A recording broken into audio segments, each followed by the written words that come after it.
This is going to be a living history story regarding the Clean Water Act and my association with it.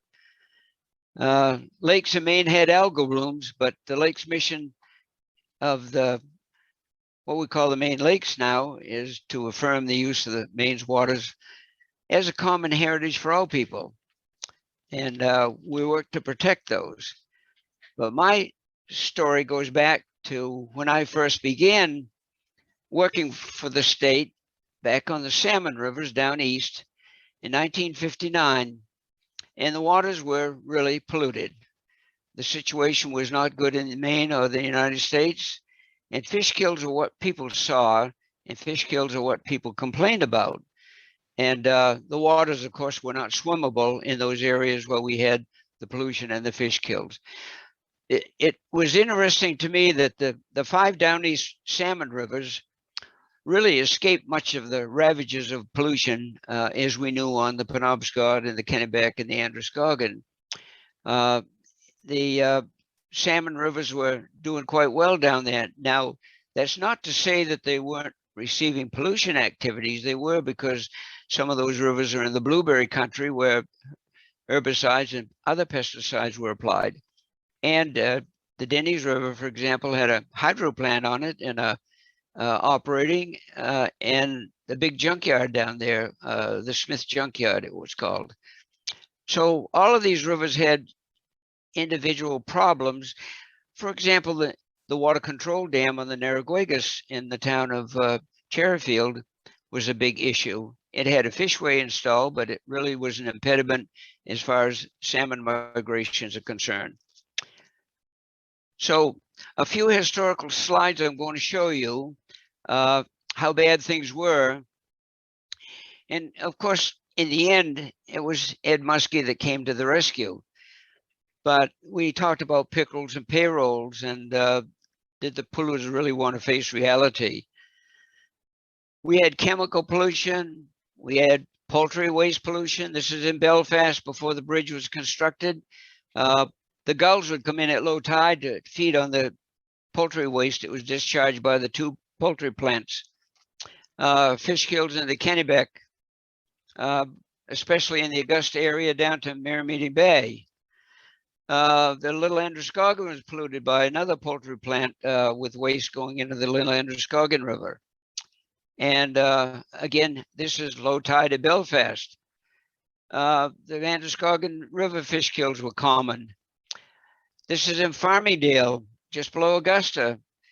When these fish kills occurred, they really smelled pretty, they were pretty strong and lots of odor from them, especially during July and August, during the hot months and low dissolved oxygen. And this is a Kennebec in 1970 with a big algae bloom from agricultural nutrients further up in the drainage. So log drives are common back in those days, and log drives on the Androscoggin River, in the Kennebec, and to feed all the paper mills we had downstream. This happens to be the old Scott Mill in Winslow. I took this picture in 1965. In Augusta, before the dam was removed, we had Hudson Pulp and Paper on the east side, and the west side we had the woolen mill. Now that dam has been removed today, and that was under Angus King's administration, and there was a big celebration when that happened. So the municipalities didn't escape all this. They had open sewers, they had dumps, the businesses were thriving due to pollution. Riverbanks were common places to have town dumps, and open burning. Waste was everywhere. That was what we threw away at that time. And wood chips and bark piles were common for small sawmills in Maine. They discharged the sawdust and waste right in the streams. Gravel washing plants were common also in the banks of our rivers. And other sources were the tanneries, the textile mills, the slaughterhouses, all the municipal discharges that I showed you earlier. So Ed Muskie was the one that really saw the way and created the legislation that was going to change the whole face of the United States as far as wastewater goes and pollution. We we had what we call the Water Quality Act of 1965 when I worked as a fishery biologist, and I had to attend a lot of hearings, a lot of meetings regarding this act, because this was going to be the funding basis and the prelude to the Clean Water Act.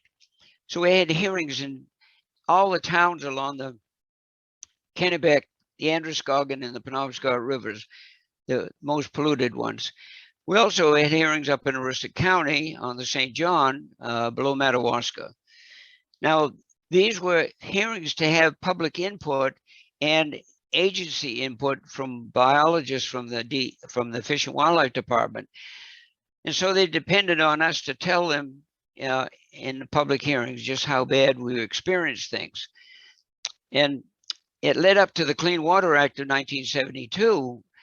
And I changed jobs in 1970 to leave the Fish and Wildlife Department to go to the DEP to help foresee what I thought would be a way to clean up pollution and be best for the fisheries for the state of Maine. Well, I didn't realize what maybe I was getting into, but we had to do some things, and it was quite a challenge because I was a token biologist hired in an organization mostly of engineers and chemists. The Clean Water Act had some mandates that came with it, with the objectives to clean up all the discharges, make the waters fishable, swimmable, and in the end, zero discharge. Now, zero discharge is currently in the law, and that is trying to be achieved as time goes on. We were doing our water chemistry and measurements in the back of vehicles. This is the trunk of a vehicle, but we had station wagons and other equipment that we're using. All of it pretty ancient compared to today, where we have all kinds of sounds and electronic devices with technology that's far advanced, but the basis of the water quality measurements was all based on water chemistry. We had Maine lakes and ponds that were being polluted, and we had what we call a dirty 30 list in the DEP, and most were in the Kennebec River watershed. The Carbon Sea watershed was created, and our lakes and ponds became what we call the crown jewels of the state of Maine. Algal blooms like this were common on lakes like Sebastopol, Anabescook, Sabatis Pond, and they were so concentrated from the wind blowing on the windward shore that a lot of farmers had their cattle fenced so that they could get to the water to drink. Well, we had animals that were being killed by drinking some of this contaminated water, and it was toxic from the dead and dying algae. So Maine lakes had this dirty 30 list, and part of the Clean Water Act was to fund for restoration. And what we call the section 314 funding provided funds for restoration. In time, we learned quite quickly that restoration proved to be very costly, and we wanted to go into a more modern form of protecting lakes rather than spending all this money for storage. We could do a much better job in protecting lakes and classifying them to GPA. So lake protection was a reality, and then the new section of the law under the Clean Water Act was Section 319, which provided funding to protect water quality through surveys and planning. And many lakes in Maine have what we call 319 projects all over the state that are funded through this section of the law, and continued to be a GPA classification for our lakes, with striving for no direct discharges to Maine lakes, except those that might be grandfathered. And there are some examples as far as fish hatcheries are concerned. But we're striving for two things in the act: for the waters to be swimmable and fishable. Well, I got this slide in here. Vacola was formed. It's now the Maine Lakes, but it was formed in 1970 as well, just prior to the Clean Water Act. So October 22 of this year is the 50-year historical celebration of Congress passing the act and being signed by President Nixon at the time the law was enacted. And there's lots of plans being celebrated to do that. I wanted to point out a few things that I saw what the act did. It proved to provide what we called a level playing field for all. And that meant that especially the pulp and paper industry, which was really big in Maine, not like it used to be. It's not today like it used to be, but it provided the level playing field. So if the industry wanted to go to some other state like Georgia or Minnesota, they'd have to meet the same water quality standards. So there was no incentive for them to switch and move, since the fiber resources were here in Maine for the industry. Funding for the municipal water treatment systems were at the treatment up to the secondary level. And much of that was about a pretty high level, about 90 to 95% funding to the municipalities in the state. And treatment plants for the industry, they were provided what we call a tax deductible incentive for all the capital expenditures that were being done by industry. So they would benefit from that. And I think that's what Ed Muskie saw in the bill, and as he was developing this for enactment, because he used the word compromise. And I think that Ed Muskie recognized that compromise is not a dirty word. It's a very effective word. And he worked with his colleagues in getting this bill passed in a bipartisan move through the Congress. And that level playing field was probably one of the most significant parts of the bill. The Maine had one of the most polluted rivers, the Androscoggin, which is the river that Ed Muskie grew up on. It was not a very popular item for Maine because it was one of the 10 most polluted rivers in the country. So these basic goals that I'll talk about again is the level playing field, using the best available technology, and goals for swimmable and fishable waters. Now, what we also thought, if the waters are fishable, the fish ought to be edible also, and a discharge elimination system. So the present water quality much of it has been improved for swimming and fishable. And it provided that level playing field that everyone appreciated, that had to meet the challenges of the act. And in Maine, our statutes are now based on that act in establishing rules and water quality standards. And Maine is really doing well, in my opinion, because they develop both the narrative and the numerical standards for the different classifications that we had in our main rivers. And upgradings of main rivers is tremendous. And our lakes and ponds, we have almost 6,000, nearly 3,000 in the public domain. Our rivers and streams are the perennial ones, about almost 31,000 miles. So we have a lot of water to protect and a lot of water to provide for the heritage of the folks that want to enjoy this. And their habitat for lots of organisms. I think this must be a shot related to Dick Kinsman's photo that he has, showing this nice moose here in velvet antlers. But a refuge and heritage with, this fish right here is a unique species for the state of Maine. It's the last natural heritage area in the Northeast, maybe for the country as far as brook trout are concerned. And certainly organizations like Trout Unlimited in particular have seen this and working. Lakes are also an inspiration, and we have a lot of invasive fish in Maine now that we never had. And we can leave them as we found them. If we all do a little bit, protect them. So it's been a long, long road for recovery, and a long road for me as far as my existence and it's going to continue as far as the future is concerned.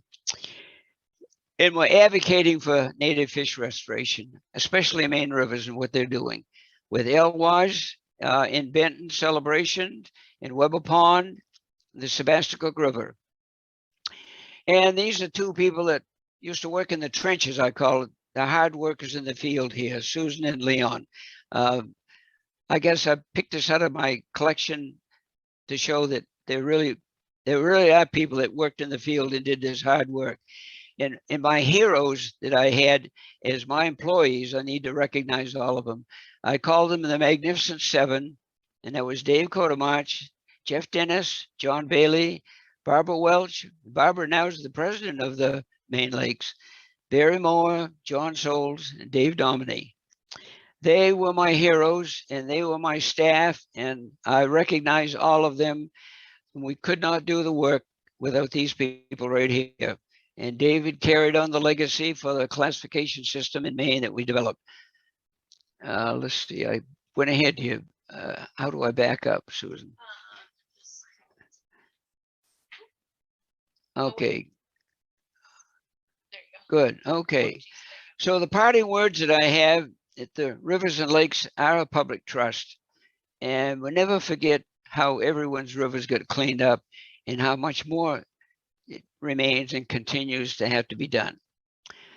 And we all live in a watershed, whether it's a lake watershed or a river.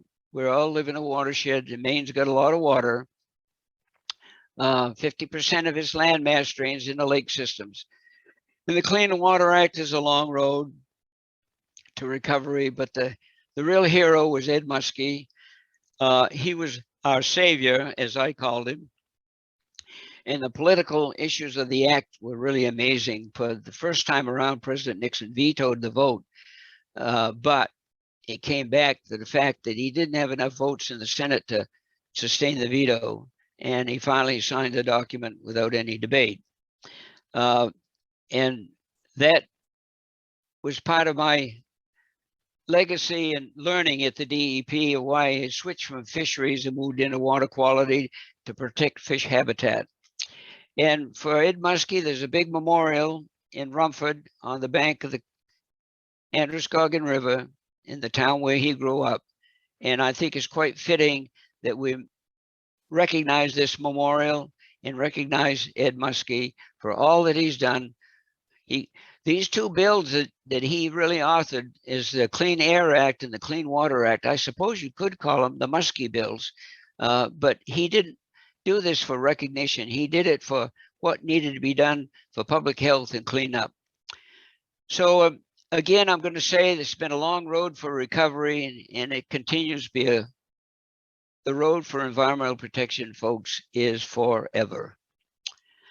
And the rivers flow from the source to the sea. And it's a history in the presence of these basic rivers, the three most polluted ones in the state of Maine, the Androscoggin, the Kennebec, and the Penobscot. And I take this slide from Barry Moore's collection they did for his PhD work. So the past was what Barry said, it was too thick to paddle and too thin to plow. And so the rivers are cleaned up, and our future threats of the future are going to be what we'll have to do as far as our municipalities and industrial infrastructure goes. The infrastructure is going to have to be designed and redesigned and rebuilt for years to come. That's forever environmental protection in my point, in my concern in the future.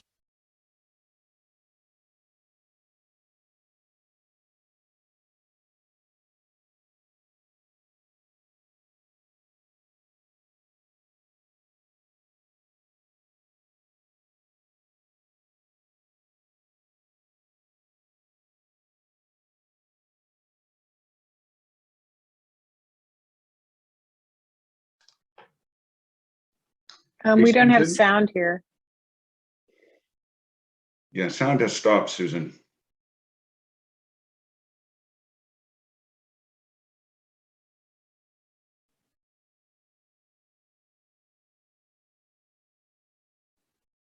Help, we can't see it.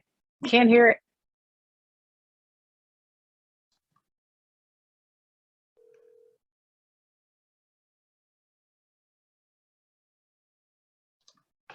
Hang on 1 second while we figure this out.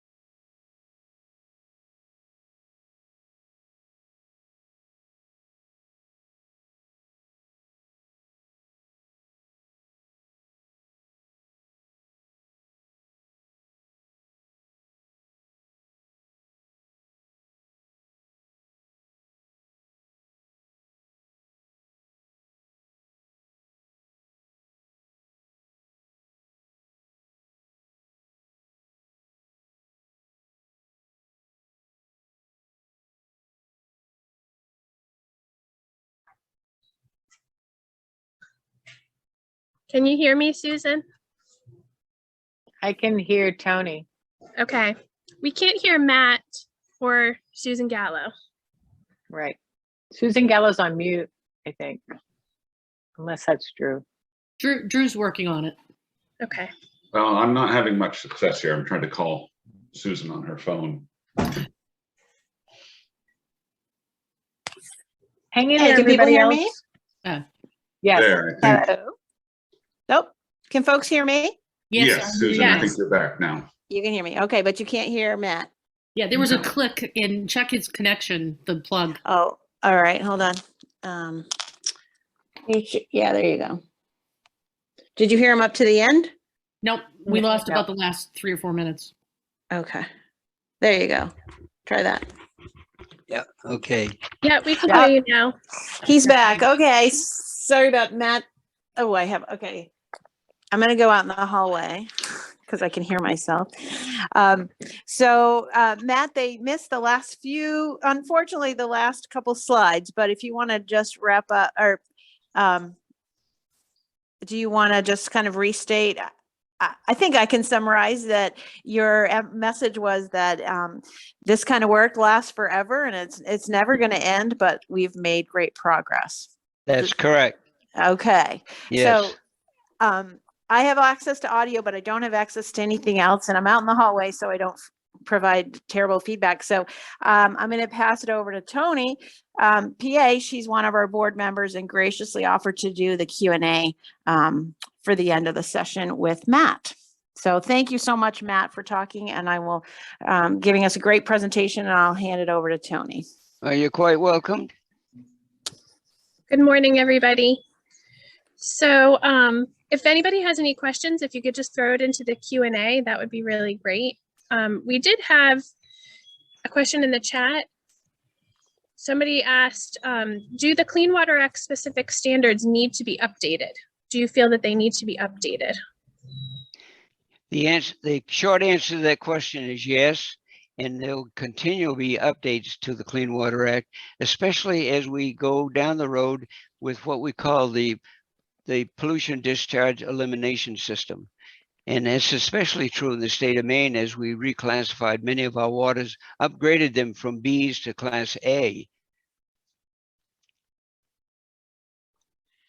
So amendments would be in order, and amendments would be going through the Congress, I'm sure, by many of our congressional members. For example, I worked with Senator George Mitchell after he took over as president of the Senate, and we did a number of amendments to the Clean Water Act through Senator Mitchell's office.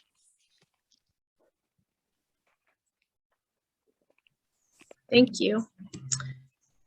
What are a few of the greatest turnaround successes on rivers or lakes that come to your mind, Matt? And can we could emulate or celebrate those? Do we have any quantitative numbers to share or prove our success?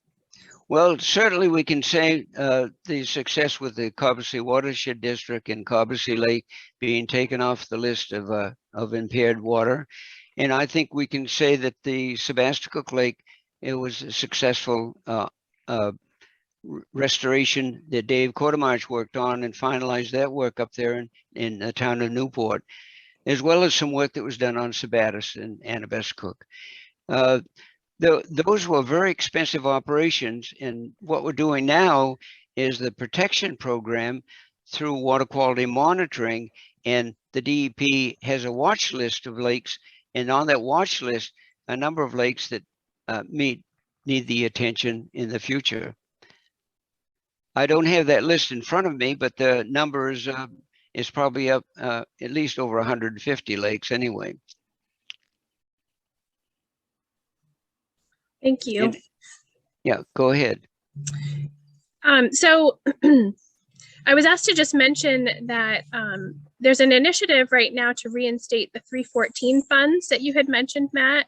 And so Maine Lakes will be looking for grassroots effort for folks to write letters and make calls later this summer and into the fall. And I was just wondering, Matt, could you please help us understand the difference between the 319 and the 314 funds?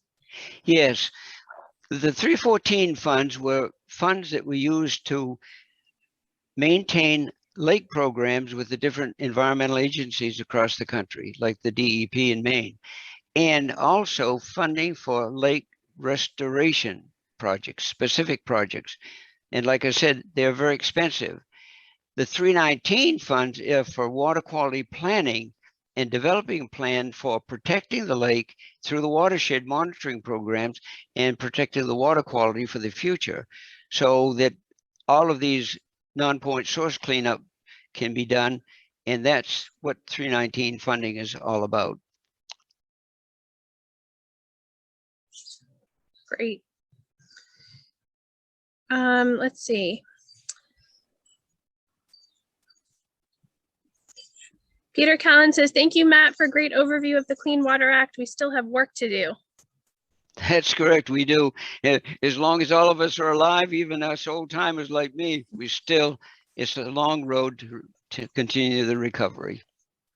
So true. I have to say for myself, you know, seeing those photos, you know, of the poor water quality and the dumping and the fish kills, I mean, it's just so hard to believe, you know, so we've come so far. Well, it is amazing how bad it was back in the 1950s when I was working. It was just like people turned their backs on the rivers. They turned their backs on water quality wherever we saw degradation, because it was a situation of what we called, or what mainly some of the legislators called, payrolls of pickerel. And so are we going to save the water quality for the fish? Or are we going to continue to have people employed? Maine was recovering. You think of it, after World War II, things were better in Maine, but Maine, it took a long time for us to recover from even the days of the Depression of the late 1920s. So people saw that after World War II, income was better, people had more leisure time, and people were seeing the ravages of pollution, and we said, it's time to do something about it. And like I said, Ed Muskie was the leader. He grew up in the most polluted river in the state of Maine, and went to Bates College and then on to law school, and got involved in the policymaking process in politics, and is part of the solution. And technology today can still be used, but we got to have good science for basis of our decisions. And as you know, science has been polarized today, which is unfortunate. And I hate to see that happening, but it has been happening. Polarized by politics, which is not good, because numbers don't lie. Somebody asked if alum treatments for lakes are still recommended. Alum treatment. Well, we used to do a lot of treatment with other products in lakes, like Sebastopol Lake was treated once. I was involved with that when I was a fishery biologist, using copper sulfate. And copper sulfate is not good because it causes a lot of sterilization in some fish species. It's a heavy metal. And as we went down the road for restoration and improvement of water quality for some lakes, alum came about to be used, and alum can be controlled and regulated as far as its pH and toxicity is concerned. Alum might be what we could call, or I'll call it, a silver bullet as far as lake protection and restoration goes, because it lasts a long time, but it's very expensive.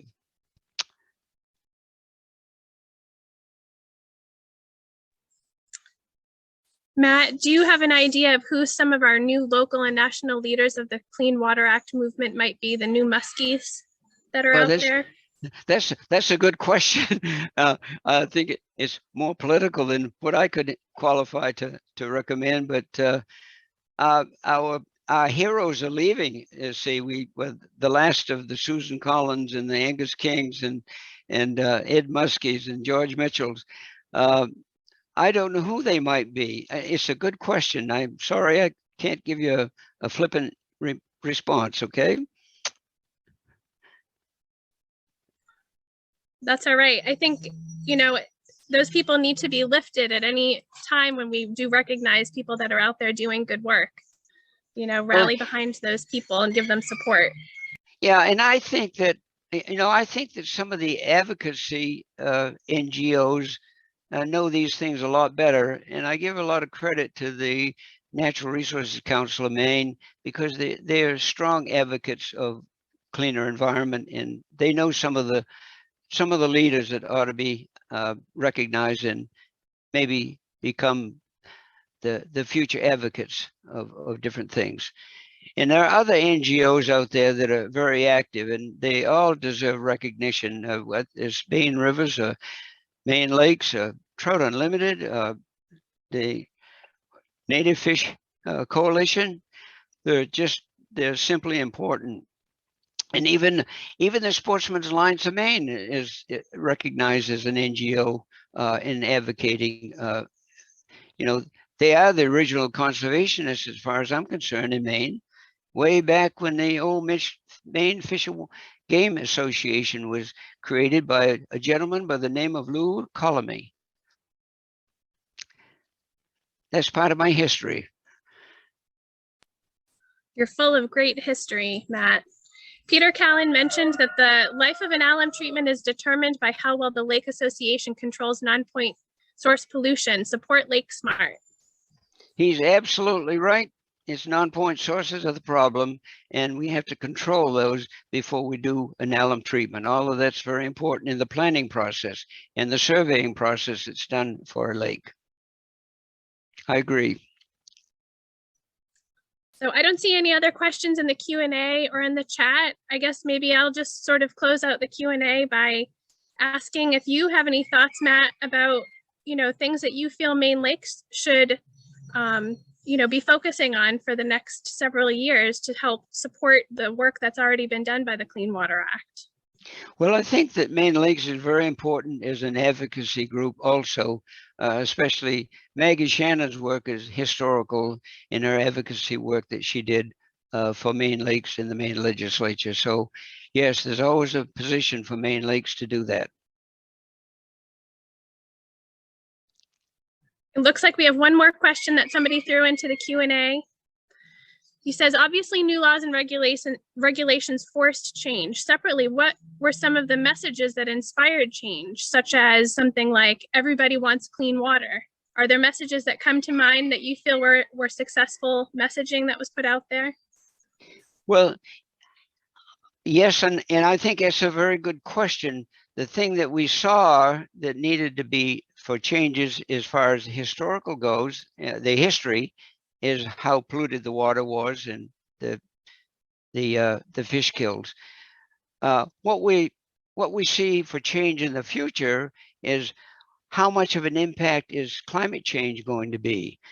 We don't know, but there are a number of things that are being measured out there in our environment that are showing signs of impact. In fact, I think Ivan Fernandez gave a Zoom presentation yesterday afternoon with the Lake Stewards of Maine, and he was showing some of the things that are impacting Maine as well as the Northeast from climate change, and that's affecting everyone.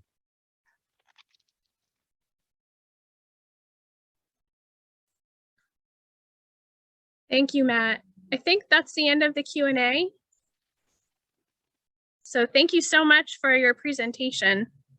Well, everyone's welcome, and I hope I wasn't too redundant about some things, but that's my way now. At this age, maybe it's a personal privilege at 87 years of age. Okay.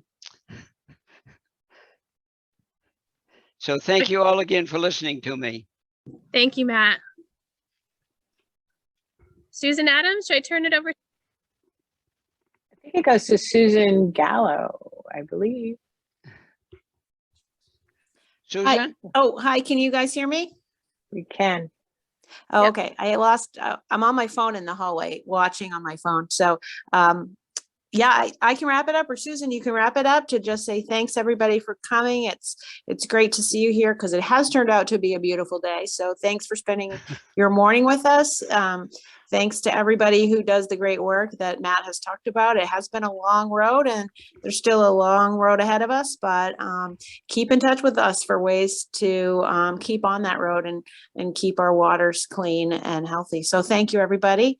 And look forward to seeing you in person next year. Yes, save the date. Thank you all so much. Thank you, Matt. That was wonderful.